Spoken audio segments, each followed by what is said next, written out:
bem, nós estamos hoje na quarta semana, na quarta ministração da nossa série que nós começamos desde o início do mês de janeiro sobre a igreja ao longo das eras.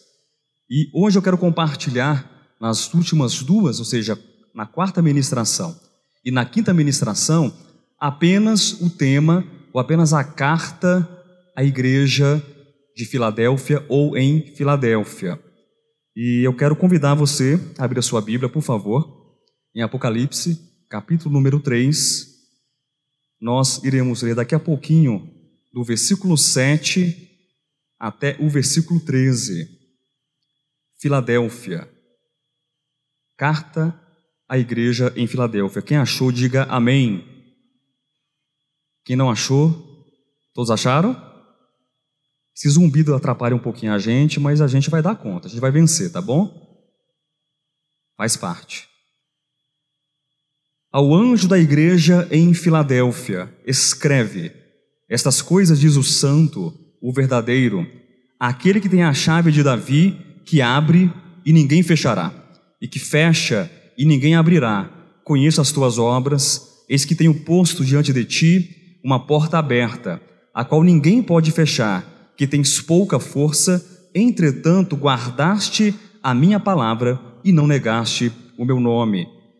Eis, farei que alguns dos que são da sinagoga de Satanás, desses que a si mesmos se declaram judeus e não são, mas mentem, eis que os farei vir e prostrar-se aos teus pés e conhecer que eu te amei, porque guardaste a palavra da minha perseverança. Também eu te guardarei da hora da provação que há de vir sobre o mundo inteiro, para experimentar os que habitam sobre a terra. Venho sem demora, conserva o que tens, para que ninguém tome a tua coroa. Ao vencedor, falo-ei coluna no santuário do meu Deus, e daí jamais sairá. Gravarei também sobre ele o nome do meu Deus, o nome da cidade do meu Deus, a nova Jerusalém, que desce do céu, vinda da parte do meu Deus, e o meu novo nome. Quem tem ouvidos, ouça o que o Espírito diz às igrejas. Amém. Graças a Deus. Esse período da igreja de Filadélfia, enquanto bloco, enquanto momento histórico, nós podemos possivelmente localizá-lo nos anos de 1700, no final de 1700, 1800 e também de 1900, historicamente falando. E qual é a importância desse período na história da igreja? É um período extremamente importante porque é conhecido como o período das grandes evangelizações, dos reavivamentos ou do reavivamento espiritual da igreja. Nós temos pessoas alcançadas no mundo inteiro nesse período. Nós temos, após a Reforma Protestante, no século XVI, depois começa no século XVII, alguns frutos que são colhidos com o reavivamento espiritual. Nomes, por exemplo, como Otmani, é fruto desse reavivamento espiritual, ou mesmo desse evangelismo que chegou em países como a China, em países distantes. E Filadélfia, que tem o nome de amor fraternal, é exatamente uma igreja localizada nesse período dos grandes reavivamentos espirituais. Mas o que nos interessa mais hoje, queridos? O que nos interessa enquanto uma mensagem simbólica e não tanto uma mensagem profética para o nosso tempo. Eu quero compartilhar com vocês nessa noite sobre Filadélfia em dois aspectos. Quero começar hoje e na próxima semana nós iremos terminar com a última ministração. Filadélfia, a igreja guardiã. E o que essa igreja ela guarda? O que esse bispo, o que esse presbítero, esse anjo da igreja em Filadélfia guarda? Guarda a palavra do Senhor.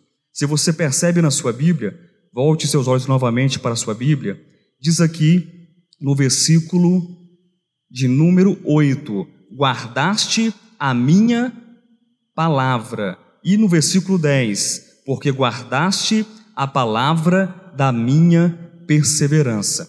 É uma igreja de pouca força, mas embora seja uma igreja de pouca força, ela é uma igreja elogiada. é uma igreja exaltada pelo Senhor, pelo Cristo de Deus, porque, embora tenha pouca força, é uma igreja guardiã, uma igreja que guarda a palavra. Mas perceba, não é qualquer palavra. Que palavra ela guarda? É a palavra do mundo? É a palavra da religião? É a palavra de qualquer sistema? De quem é a palavra que é guardada pelo anjo da igreja? De quem é a palavra guardada pela igreja em Filadélfia? É a palavra do Senhor, é a palavra de Cristo, a minha palavra. É interessante que quando nós falamos de palavra, nós temos que pensar um pouco sobre palavra. O que é palavra para nós? Será que palavra para nós se resume tão somente àquilo que é dito? As expressões, os verbetes, as frases, os fonemas? Será que palavra diz respeito apenas a essas coisas? Nós consideramos que palavra é tão somente aquilo que sai da nossa boca, ou aquilo que está escrito, a palavra registrada, seja na Bíblia ou em qualquer outro livro? Nós temos que pensar e considerar que a palavra é muito mais do que isso. Quando nós falamos sobre palavra, nós temos que parar, pensar e considerar que palavra diz respeito àquilo que nós temos, àquilo que nós somos e àquilo que nós fazemos e àquilo que nós realizamos. Mas como assim, Bispo Josué? Porque a palavra, ela diz respeito àquilo que sou, àquilo que faço e àquilo que realizo. Jesus Cristo, ele declara, e João registra isso no seu Evangelho, capítulo 6, versículo 63, que as palavras dele, as minhas palavras, são espírito e são vida. E essa declaração nos ajuda bastante a pensar a respeito daquilo que será dito hoje a respeito de Filadélfia, a igreja guardiã, a igreja que é uma igreja fraternal, a igreja do amor de Cristo, do amor cristão. Porque a palavra é espírito, a palavra é vida. Eu pergunto a você, será que vida é qualquer coisa que se acha em qualquer lugar? Espírito é qualquer coisa? Não. Espírito diz respeito ao quê? Ao próprio Deus. Vida diz respeito ao próprio Deus. Nós somos existências. Ainda que nós digamos que nós temos vida, ou nós somos vidas, mas a nossa vida e a nossa existência só é possível na única e perfeita e absoluta vida. Ora, quando Cristo declara que as palavras dele são vida, ou são vivas e são espírito, nós entendemos que elas são muito mais do que palavras espirituais. Elas são o próprio espírito, são muito mais do que palavras que estão vivas, é a própria vida que sai dele. Então, nesse caso, nós consideramos que, quando vemos aqui que é uma igreja que guarda a palavra, é uma igreja que guarda e tem em si a expressão do Espírito e tem a expressão da vida divina. Amém? E também nós temos que pensar, queridos, a respeito da palavra e também a respeito de Cristo. Cristo é essa palavra. Ele é a palavra que é guardada, ele é a palavra que é expressa. E falando sobre Cristo, nós temos que entender quem Cristo é. Quando nós olhamos para as Escrituras, o que você pensa ou o que você vê a respeito de Cristo, a respeito do que ele faz? Quando nós lemos os Evangelhos, que tipo de Cristo você percebe, que tipo de Cristo você vê nos Evangelhos? Então, falar que a igreja guardiã, falar que a igreja de Filadélfia é uma igreja que guarda as minhas palavras, as palavras de Cristo, é nos levar também a pensar ou a perguntar quem Cristo é, o que ele fez ou o que ele faz, já que ele continua a agir, amém? Ele continua ainda a operar por intermédio da igreja. E esse tema, ele é um tema extremamente complexo, é um tema difícil falar sobre a pessoa de Deus, sobre a pessoa de Cristo. Mas em que sentido, pastor, é um tema difícil e um tema complexo? Porque é um tema que, infelizmente, causa divisões na igreja, causa separações e contendas na igreja, tanto na igreja que passou que foi antes de nós e também nas comunidades modernas, até mesmo na nossa própria comunidade, quando nós declaramos que Cristo é o próprio Deus e quando nós queremos conhecer Deus, nós precisamos olhar para Cristo. Porque não basta falar que a igreja guarda as palavras, não basta falar que a igreja ela tem o Espírito de Cristo ou a vida de Cristo e ela guarda as palavras de Cristo, a palavra da perseverança, para entender o que eu preciso guardar na minha experiência agora de igreja como Filadélfia, porque vocês devem saber disso, que nós estamos no tempo profético de Laodiceia, mas é preciso ter as características positivas de cada uma das igrejas que passaram. Na minha experiência de igreja como Filadélfia, eu preciso entender que guardar as minhas palavras, que guardar as palavras de Cristo, é entender quem Cristo é. É perguntar para as Escrituras o que Cristo fez e o que Cristo realizou. E eu quero compartilhar com vocês algo sobre a palavra de Cristo, como nós enxergamos Cristo nas Escrituras, tanto a partir desse texto que foi lido em Apocalipse capítulo 3 e de outros textos que serão anunciados e serão apresentados.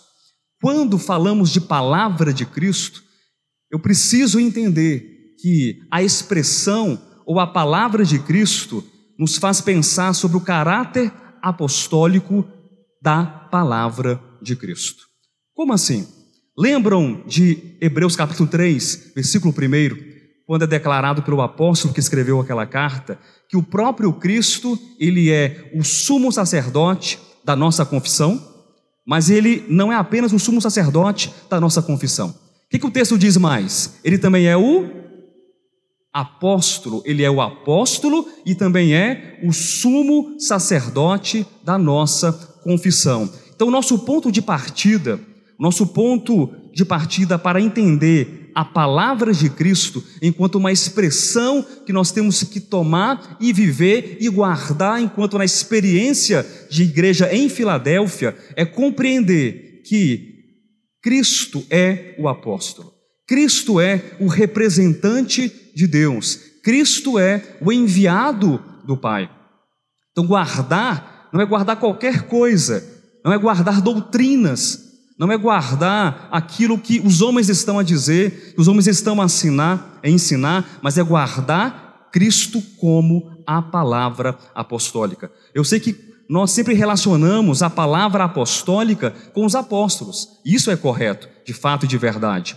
Mas nós não podemos nos esquecer que antes de relacionarmos a palavra apostólica com os 12 apóstolos do Cordeiro, e aí eu incluo o apóstolo Paulo, nós temos que relacionar ou vincular o caráter apostólico da palavra de Cristo a ele mesmo. Afinal de contas, quem é o sumo apóstolo?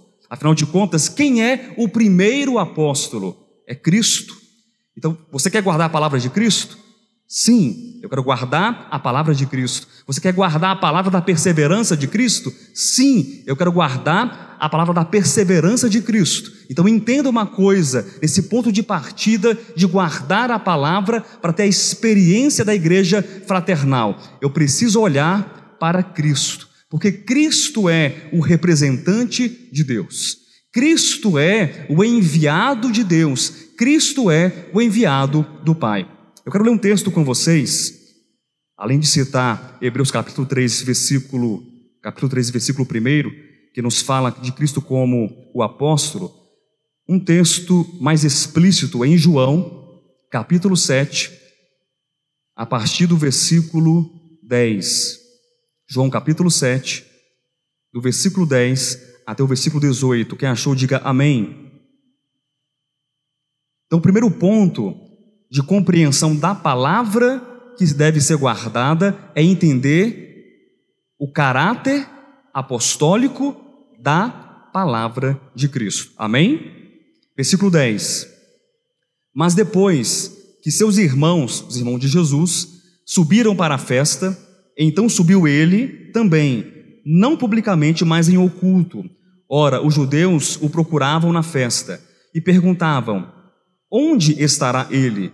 E havia grande murmuração a seu respeito entre as multidões. Uns diziam: ele é bom, e outros: Não, antes engana o povo. Entretanto, ninguém falava dele abertamente, por ter medo dos judeus.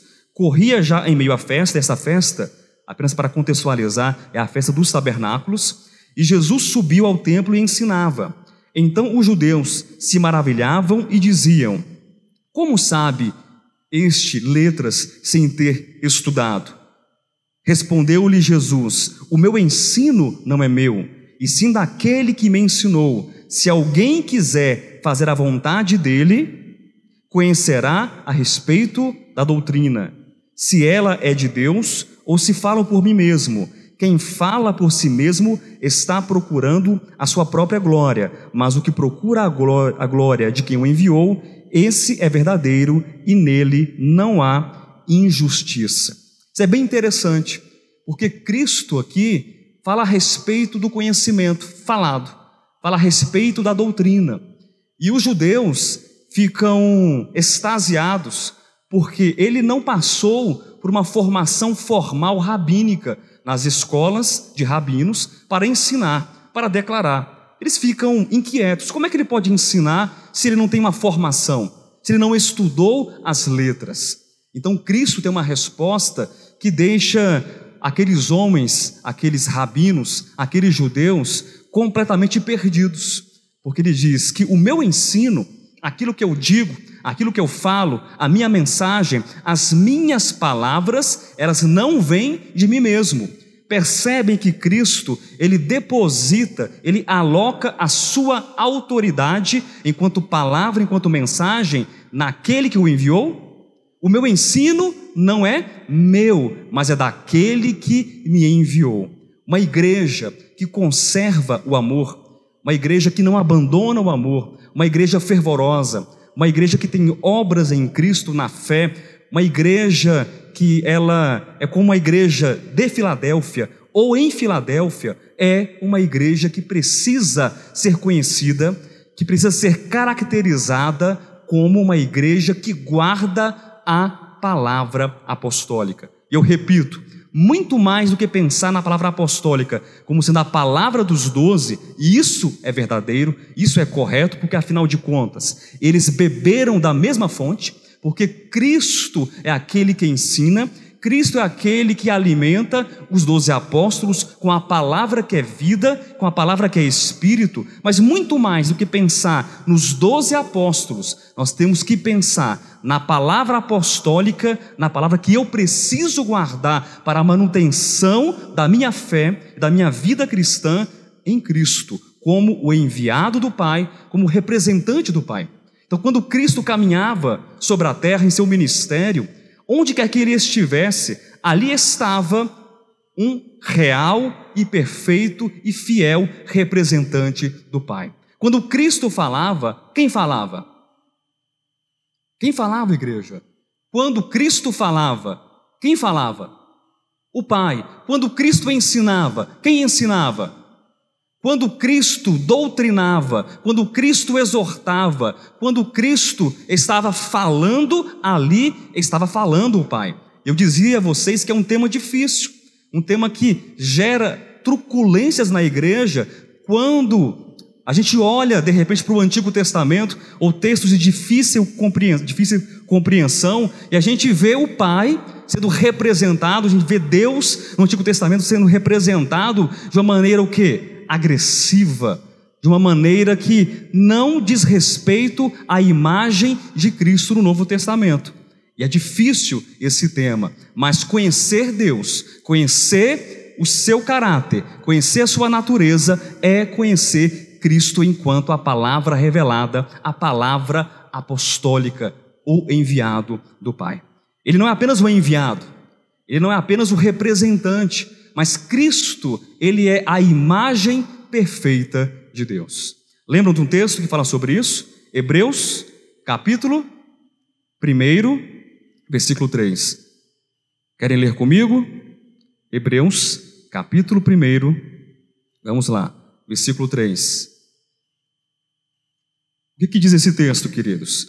Cristo enquanto representante, Cristo enquanto enviado, Cristo enquanto a expressão ou resplendor, ele É o Cristo, o Filho, que é o resplendor da glória e a expressão exata do seu ser, sustentando todas as coisas pela palavra do seu poder. Depois de ter feito a purificação dos pecados, assentou-se à direita da majestade nas alturas. Eu quero repetir apenas a primeira porção do texto.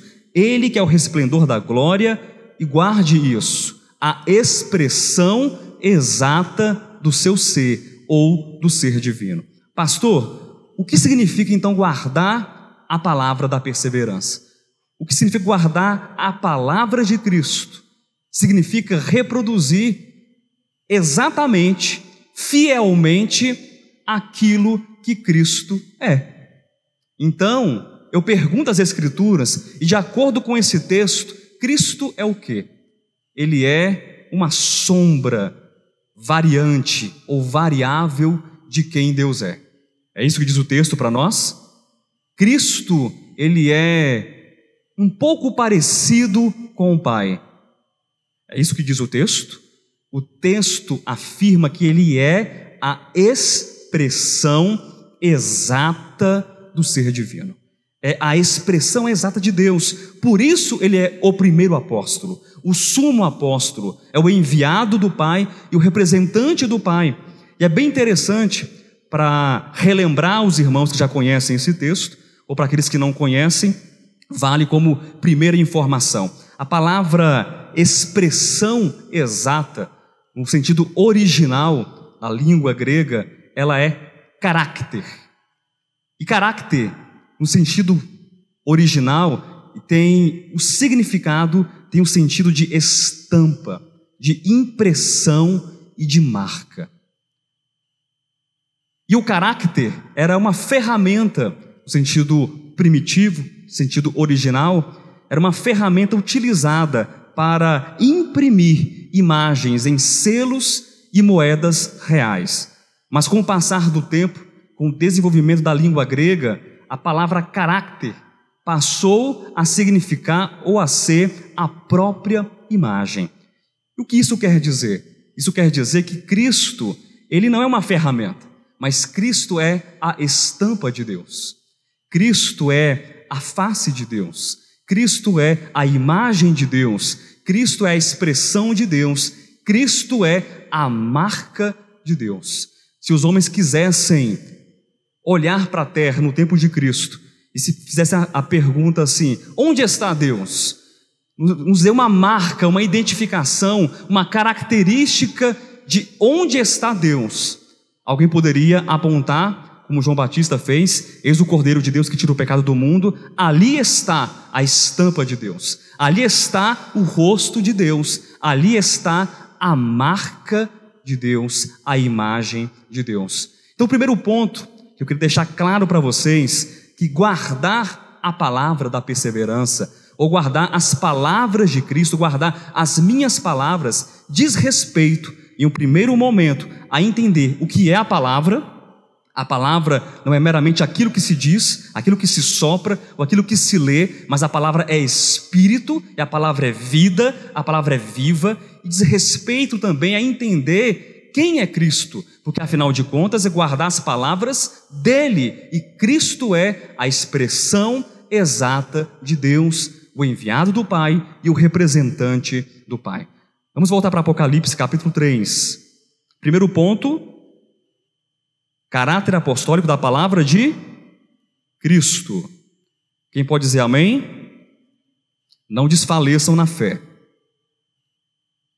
Uma outra questão que eu quero apresentar para os irmãos a respeito de guardar a palavra da igreja em Filadélfia, da igreja guardiã, da igreja que guarda a palavra de Cristo, é também apresentar a expressão ou caráter messiânico da palavra de Cristo. Como assim, pastor? Mas caráter messiânico da palavra de Cristo. Nós temos que entender um pouco sobre o que significa o termo Messias. Se você olha para a sua Bíblia, por favor, novamente, aqui diz, no versículo, deixe-me ver, 7, lá na metade do versículo, eu vou ler o versículo todo, para os irmãos localizarem a expressão. Ao anjo da igreja em Filadélfia escreve, : Estas coisas diz o santo, o verdadeiro, aquele que tem a chave de Davi. Aquele que tem a chave de Davi. Essa é uma expressão puramente ou completamente messiânica, porque o Messias é aquele que é esperado por Israel. O Messias, vocês devem saber, devem se lembrar, que é o equivalente hebraico para o termo grego Cristo.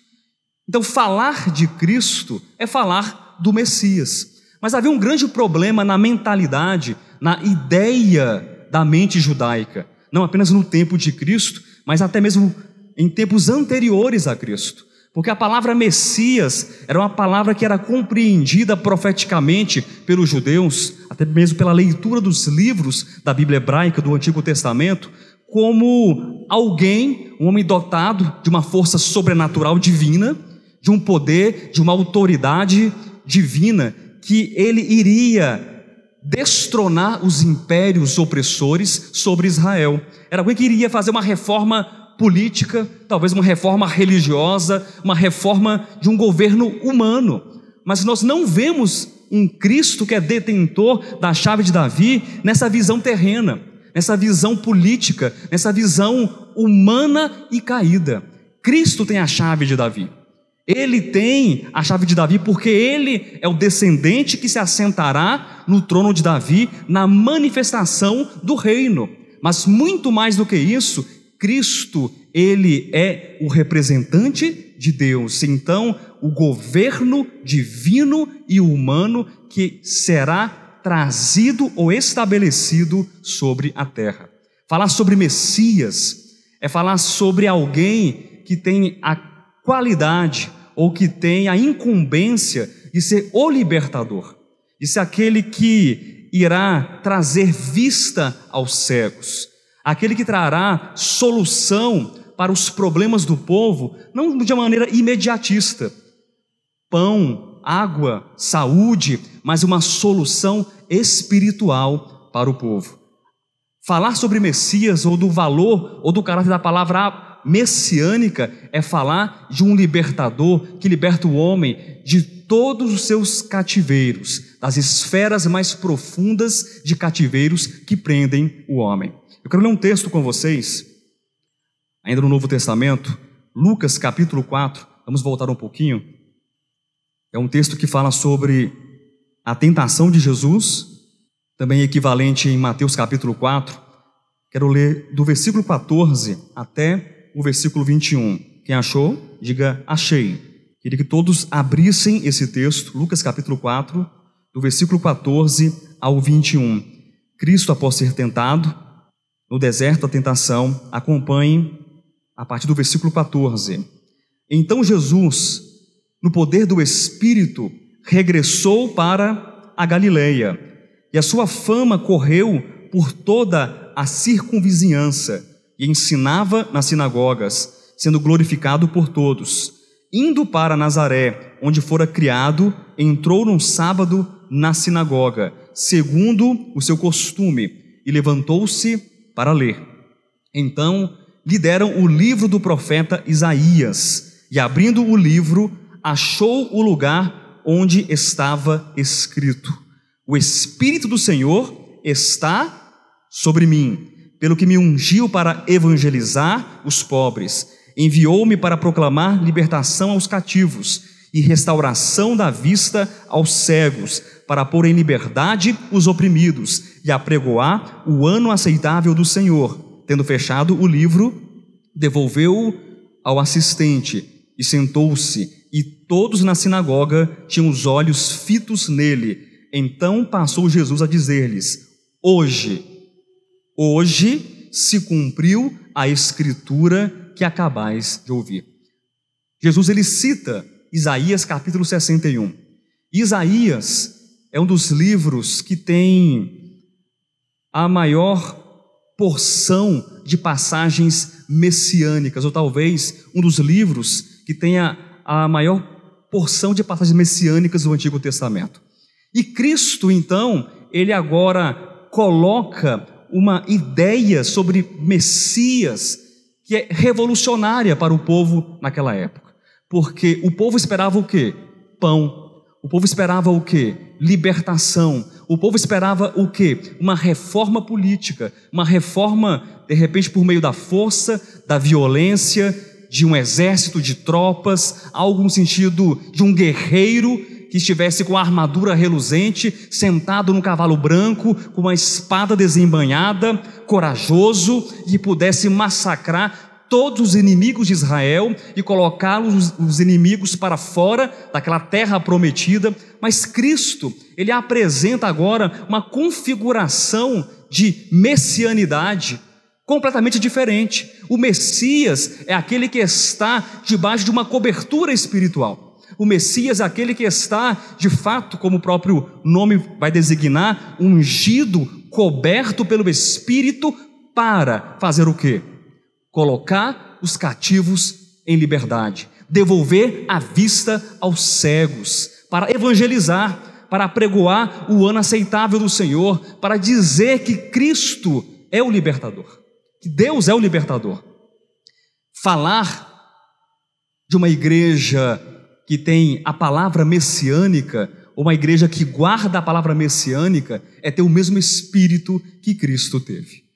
Não sei se você considera isso, se você pensa sobre isso.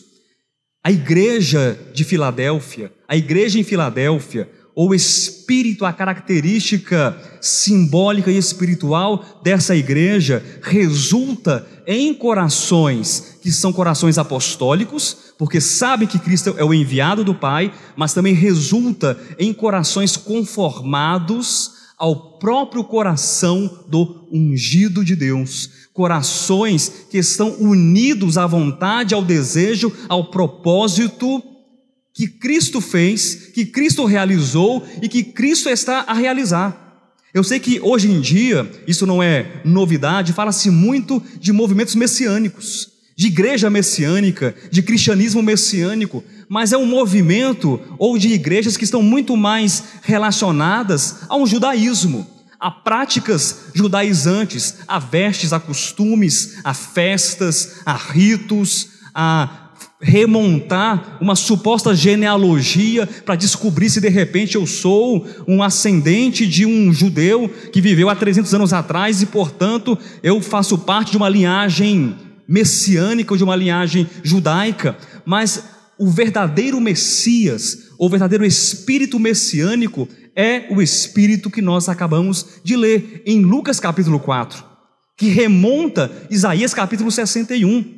Guardar a palavra de Cristo, guardar as minhas palavras, a palavra da perseverança, é ter esse espírito aqui. Eu não sei se todos na igreja, eu não falo dessa igreja, mas eu falo da igreja do Senhor, se todos estão com o coração assim disposto. Eu prefiro não responder, é uma pergunta que eu prefiro não responder, mas o nosso alvo, o nosso projeto de vida deve ser esse coração, deve ser guardar a palavra nesse caráter messiânico, de preocupar-nos com os pobres, de preocupar-nos com as viúvas, de preocupar-nos com os órfãos, de termos um coração evangelístico, de termos um coração que é um coração que liberta, que é um coração que traz felicidade, que traz alegria, é um coração diferente daquilo que o mundo diz que é Messias. Cristo é o Rei esperado. Quem crê nisso, diga amém. Você crê que Cristo é o Rei esperado? Haverá um tempo, eu não sei quando isso acontecerá, meu irmão, é um tempo futuro, é um tempo prometido, é um dia escatológico, quando se cumprirá aquilo que está escrito em Apocalipse capítulo 11, versículo 15, quando será dito que enfim o reino da terra, o reino do mundo se tornou do Senhor, se tornou de Deus e do seu Cristo. E quando isso acontecer, o reino que será estabelecido aqui será um reino de justiça. Quem pode dizer amém? Quando isso ocorrer, o reino que será estabelecido aqui será um reino de equidade, de paz, de amor, de misericórdia, o espírito da palavra messiânica que eu preciso guardar e cultivar no meu coração é esse espírito de libertação, esse espírito de que Cristo tinha dentro de si. Leiam o Sermão da Montanha, capítulos 5, 6 e 7 do Evangelho de Mateus. Ali nós temos a essência, nós temos ali o suprassumo do espírito de libertação, do espírito messiânico. E como se inicia o Sermão da Montanha? Alguém sabe? Bem-aventurado aquele que é forte e aquele que subjuga o mais fraco. Bem-aventurado aquele que guerreia a todo tempo. Bem-aventurado aquele que ama a injustiça. É assim que inicia o Sermão da Montanha? Qual o espírito contido ali? Que é o espírito do Messias, que é o espírito do Cristo. Bem-aventurado os pacificadores. O que mais? Os mansos. O que mais, Cadmo?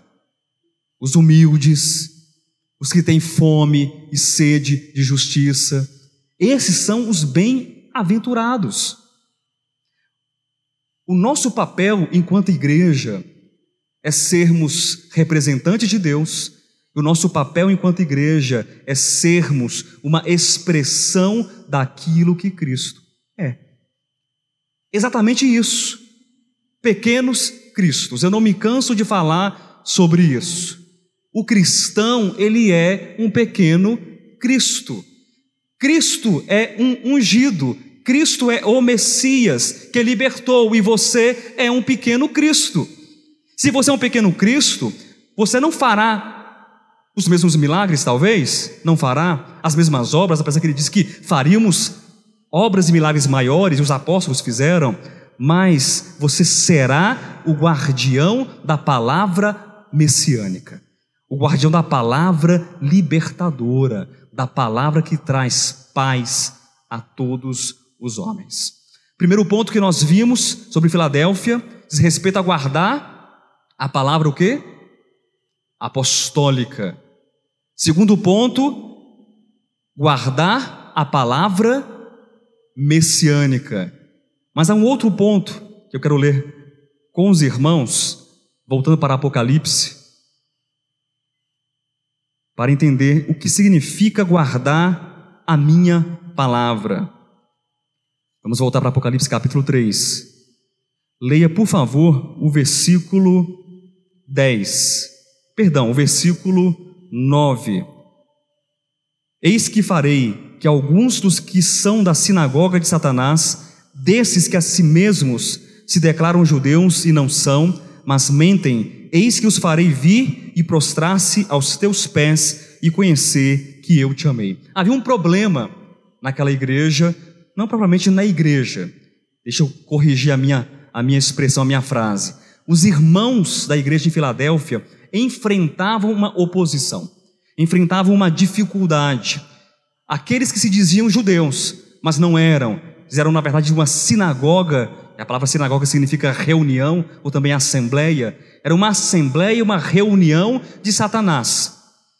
Há um consenso de muitos comentaristas que entendem que essa expressão aqui no Novo Testamento, em Apocalipse, se refira aos cristãos judaizantes. Aqueles cristãos que eles receberam a Cristo, mas eles entendiam o seguinte: Cristo é bom? Cristo é bom. Cristo é importante? Cristo é importante. Mas eu preciso de Cristo e as obras. Eu preciso de Cristo e mais alguma coisa.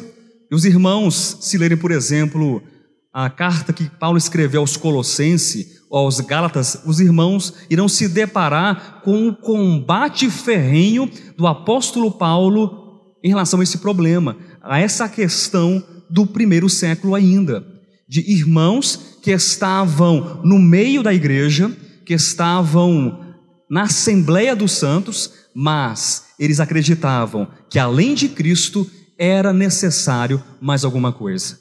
As obras, naquele caso, de Moisés, ou a lei de Moisés. No nosso tempo, isso é muito diferente.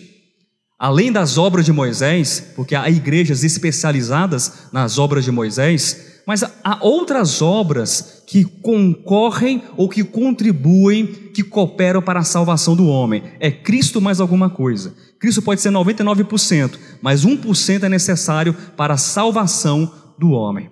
E nós devemos entender que a igreja guardiã, a igreja que guarda a palavra, além de ser uma igreja que guarda a palavra apostólica, que guarda a palavra messiânica, é uma igreja, preste atenção nisso, que guarda a palavra graciosa e salvadora de Cristo Jesus.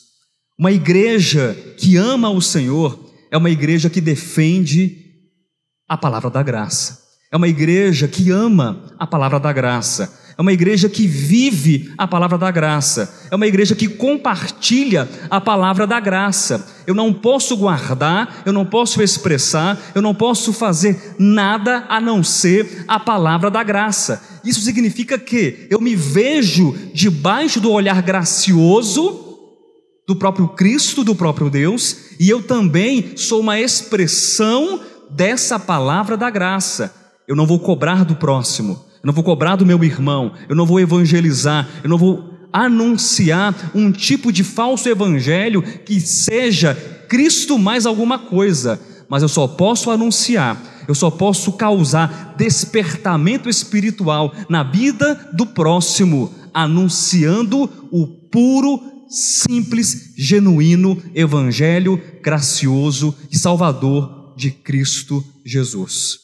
Mas nada além disso, nada pode concorrer com Cristo, nada pode ser somado a Cristo, nada pode contribuir para a salvação, porque afinal de contas, abaixo do céu não existe um único nome pelo qual importa que sejamos salvos. Somente Cristo. Ele é a base, Ele é o fundamento, Ele é a esfera, Ele é o ambiente do nosso desenvolvimento cristão de salvação por graça, caminhando por graça, chegando por graça, sendo consumado inteiramente por graça e pela graça. A igreja guardiã deve guardar isso, guardar a palavra da graça. E eu sei que em nossos dias são dias cada vez mais difíceis e penosos em relação a manter vivo o evangelho da graça, porque as pessoas elas são convidadas a confiar em outras coisas. Não é que Cristo não exista, não é que Cristo não esteja presente nas mensagens e nas ministrações, mas percebam pelas próprias canções que são cantadas no mundo gospel. São canções em que o homem ele tem Cristo, mas ele tem Cristo e mais alguma coisa. É uma muleta, é um patuá, é um talismã, é alguma coisa que substitui Cristo. Meu irmão, a experiência de Filadélfia, a experiência da igreja, do amor fraternal, é a experiência de uma igreja que ela encoraja e que ela é encorajada única e exclusivamente pela palavra da graça. Nós não precisamos de mais nada a não ser da graça salvadora de Cristo. Há um texto que é muito importante para falar a respeito desse embate em relação à questão das obras e também do valor da graça. Abra sua Bíblia, por favor, em Gálatas capítulo 2. Os irmãos vão se lembrar do episódio em que Pedro é repreendido publicamente pelo apóstolo Paulo, porque Pedro, ele se comportava de uma maneira na ausência dos judaizantes, na ausência daqueles que eram da circuncisão, e de outra maneira quando os irmãos da circuncisão, se é que eu posso usar essa expressão, mas eles eram irmãos, estavam presentes. E Paulo repreende publicamente a Pedro, mas eu não quero ler essa porção específica, mas apenas o desenrolar, a consumação desse evento, desse fato, a partir do versículo 18 de Gálatas capítulo 2, até o finalzinho do capítulo. Diz assim, palavras do apóstolo Paulo, em resposta ao que estava acontecendo, daqueles que confiavam nas obras da lei para a justificação, porque se tornam a edificar aquilo que destruí, a mim mesmo me constituo transgressor. O que Paulo está falando aqui, irmãos? Eu não posso me valer da lei, eu não posso me valer das obras da lei, porque como eu vou edificar aquilo que eu mesmo destruí? Eu não posso ter as duas coisas, a graça e a lei, porque eu me constituo um transgressor. Versículo 19: porque eu, mediante a própria lei, morri para a lei, a fim de viver para Deus. Estou crucificado com Cristo, logo já não sou eu quem vive, mas Cristo vive em mim. E esse viver que agora tenho na carne, vivo pela fé no Filho de Deus, que me amou e a si mesmo se entregou por mim. Não anulo a graça de Deus, pois se a justiça é mediante a lei, segue-se que morreu Cristo em vão. O texto é um texto claro para nós? É claro. Se a justiça, ela é mediante a lei, Cristo morreu em vão. Cristo não morreu em vão. Nós acreditamos que Cristo não morreu em vão. E por quê? Porque nós assumimos, nós tomamos a graça, o favor de Deus, como aquilo que nos encoraja e aquilo que nos alimenta. Efésios capítulo 2, versículos 8 e 9. Porque pela graça sois salvos, mediante a fé, e isto não vem de vós, é dom de Deus, não de obras. Apenas a graça de Deus é salvadora. Vamos ler esse texto? Efésios 2, 8 e 9. Porque pela graça sois salvos, mediante a fé, e isto não vem de vós, é dom de Deus, não de obras, para que ninguém se glorie. Voltando para Apocalipse 3, eu quero anunciar o último ponto que vai ser compartilhado nessa noite. Mas apenas para revisar com os irmãos, a igreja guardiã, ela guarda o quê? A palavra de Cristo. As minhas palavras são guardadas. E o primeiro ponto, nós temos que entender, a igreja guardiã é uma igreja que ela guarda a palavra apostólica, aponta para o caráter apostólico da palavra de Cristo. E também o que mais? Ela guarda a palavra messiânica, aponta para a expressão do caráter messiânico, libertário, libertador de Cristo enquanto palavra. E a igreja guardiã também guarda o quê? A palavra graciosa e salvadora, é o caráter salvífico da palavra de Cristo. E para encerrar, será o último tópico, eu quero ler com você apenas o versículo 10. Porque guardaste a palavra da minha perseverança, também eu te guardarei da hora da provação que há de vir sobre o mundo inteiro, para experimentar os que habitam sobre a terra. Porque guardaste a palavra. Percebam que aqui é colocado algo a mais. No versículo que nós lemos, versículo 8, diz que guardastes a minha palavra. Mas aqui, Cristo diz a palavra da minha perseverança. O que viria a ser perseverança? O que é perseverança, meu irmão? É o quê? Constância, o que mais? Firmeza. A palavra perseverança, essa palavra aqui, ela é utilizada 7 vezes no livro do Apocalipse. Há vários textos que falam sobre perseverança. Mas a palavra, no sentido, a palavra grega, ela traz um sentido que não é apenas de perseverança. Talvez vocês possam encontrar algumas versões que vão encontrar guardastes a palavra da minha esperança, guardastes a palavra da minha confiança. Há alguma versão aqui que diz palavra da minha confiança? Palavra da minha esperança? Não há, mas existem versões em que esse termo grego, que se repete por 7 vezes, pode ser traduzido por confiança e também por paciência. Confiança, paciência ou esperança. Guardastes a palavra da minha paciência. Porque perseverar é resistir, mesmo sob pressão. Essa palavra traz a ideia de mesmo debaixo de muita opressão, debaixo de muita dificuldade, está resistindo. Mas não está resistindo pela nossa própria força, não está resistindo pela nossa própria competência ou habilidade, mas é uma confiança ou é uma paciência em Cristo. Essa palavra ela é dita em Jeremias capítulo 14, versículo 12, um texto em que o Senhor é apresentado como a esperança de Israel. Então, guardar a palavra da perseverança é ter a esperança na pessoa certa. Não importa a tribulação, não importa a dificuldade, não importa o trauma, não importa o problema.